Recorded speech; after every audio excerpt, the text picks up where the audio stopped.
Good morning, Mrs. Hamer. Thank you so much for giving us this interview. Would you please start out by telling us a little bit about what you do at Southgate Elementary here in Austin and a little bit about your teaching career?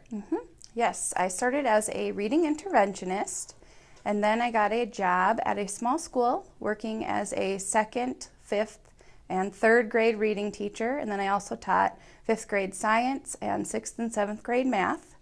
And after that job, I moved down here to Austin to teach at Southgate, where I currently teach in a school setting where we work with gifted children. And I teach first, second, third, and fourth graders, and there are 32 kids and 2 teachers in our classroom. And what does inquiry-based learning look like in your classroom? So we do a lot of engineering challenges. We started off one year with a paper airplane challenge, studying aerodynamics and what is the best way to make your airplane fly the farthest. And the kids just really loved that. So we knew we had to do some more. We've also done a building challenge to make it earthquake resistant. So we studied, we need to make sure that we account for the shear of the building. We need to make sure that we are attaching, have a good base and are attaching the different levels together. We kind of taught them all the way, the things that they would need to know along the way. And then the final challenge is just, here are your supplies, now build the best building you can build. So we've done quite a few challenges and the students have really liked that. In what ways do you help your students become successful learners? Well, we really do like to start by talking about how they will need to use this in their everyday lives. I think that's the big thing with kids. They want to know, why are we doing it and what is the purpose behind it? And then also we give them all the tools that they will need to be able to do it. Even if you came into an engineering challenge with zero background knowledge, you would be able to figure out the end challenge because we've set you up for success, teaching you the little things along the way to be successful in the end. And continuing with that theme, how do you help your students become creative thinkers, problem solvers, innovators? I think we do that by not giving them too many constrictions. And I really like giving the parameters of the challenge and not giving an example per se, saying, you have to follow these steps, but not giving them a concrete example of what they have to do. I think that really allows them to take it and make it their own.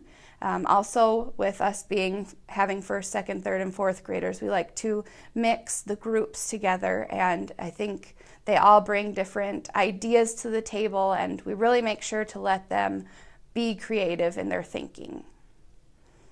Sounds like you have a wonderful classroom. And do students self-assess, or do you, with that in mind, do you often give summative assessments, or do you use more feedback, than grades during the semester?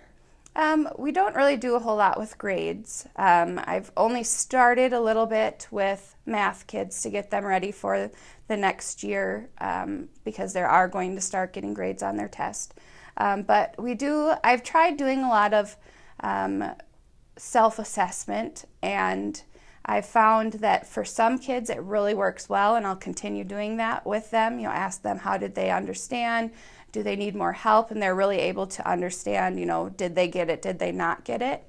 But I've also found some students need a little more help with that, so I'll check in with them more closely along the way to make sure that they are really understanding it, because sometimes they'll tell me, oh yeah, I understood it, I really know how to do it, and then it'll come to their assignment or whatever else I might give, and they don't understand it.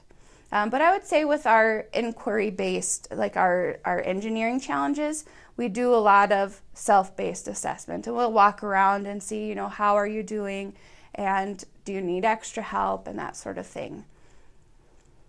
And how do you differentiate then within the STEM curriculum? Well, I've really noticed that it does a great job of differentiating itself.